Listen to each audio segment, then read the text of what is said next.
Hello, how are y'all doing? Testing.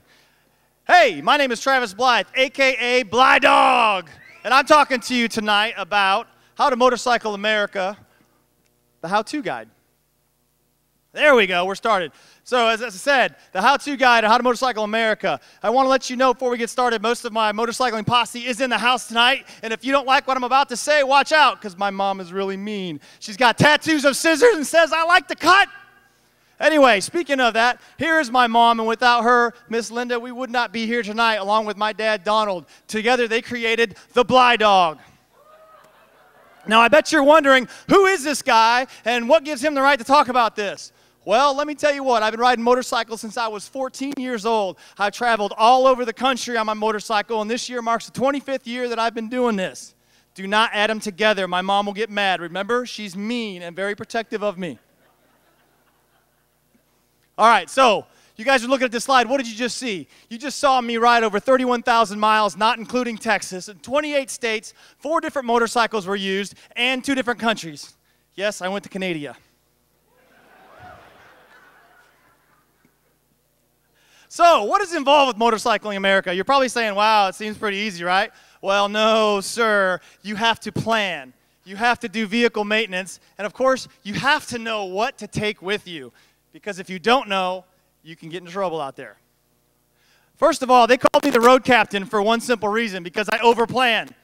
I plan the route. I plan daily goals. I got to know where you're staying. And, of course, you have to know the dates you're going to stay someplace. Otherwise, you can get yourself in a heap load of trouble, which I have done.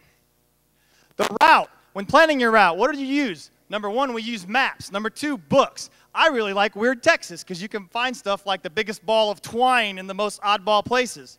You can also use your Harley map and find dealerships along the way if you want to, and stop by and buy a t-shirt. Daily goals. This is my last itinerary, as I like to call them, from when we went to Austin for the Rot Rally. Yes, it was 4 pages long. Everybody looked at me like I was on crack. And I said, this is what we're doing, and this is how we're getting there, on a day-by-day breakdown. We went over 1,000 miles that day. Where are you staying? Don't sleep on the Cracker Barrel porch. Yes, I have done this. I did not book a hotel on my way to Sturgis one year, and I slept in Cracker Barrel in the rain because the Motel 6 was full.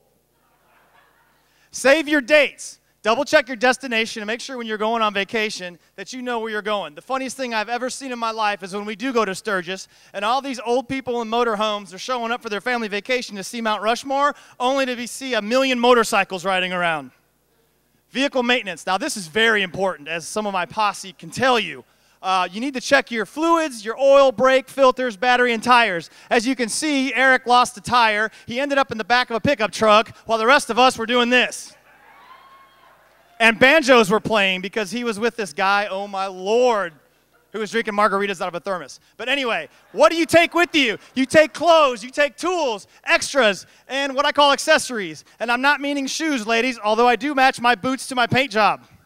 You take clothes with you. You got t-shirts, long sleeves, short sleeves. Don't take too many because you buy a bunch along the way. You want jeans, you want chaps and gloves. Yes, I said chaps because they're cool. Motorcycle jacket, socks and underwear, and of course, rain gear. Tools. You always have to have a tool kit. Allen wrenches go real well because most of my bike is using them. You want wrenches, you want zip ties because you can tie a bunch of shit together. You got to have a mag light and, of course, jumper cables because you never know when your battery is going to die or when your friend's battery dies. Some accessories you want. Like I said, you can match your boots to your paint job, but you don't have to. Windshield is a necessity because it knocks the bugs off you. You want a GPS if you can get one because the map from behind looks funny. You want an iPod, and you want to have earphones. Extras. Sunglasses. Sunscreen is a must. We use 30 to 50 so we don't fry. A cowboy hat is also a must because you look cool when you get off the bike. A hair dryer and curling iron? Yeah, no, and we don't take those with us. So where does all that stuff go? If you see the back and the side, that's where we put everything in. Yes, I've become an expert at tiny rolls. That's why we don't take hair dryers. And it goes on your saddlebags. And then we load up the bike and we head out of town.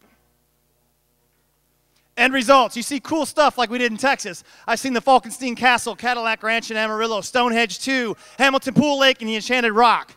Now, I'm getting ready to talk really, really fast because I'm getting to the cool stuff in the United States. And yes, I've seen Paris, Texas. White Sands, New Mexico, Devil's Tower, Grand Canyon, Cape Cod, Blue Ridge Mountains, Winslow, Arizona. I stood on the corner. Statue of Liberty, Roswell, Mexico, Key West, Florida, Ozark Mountains, Niagara Falls, Mount Rushmore, Crazy Horse, the Royal Gorge Bridge, and I found a big Jesus! But I don't think he saved me, so I needed to do some meditating. Anyway, my name is Travis Blythe, a.k.a. Blythe Dog. Thank you for coming out tonight. And if you want to go on a trip, I will take you anywhere.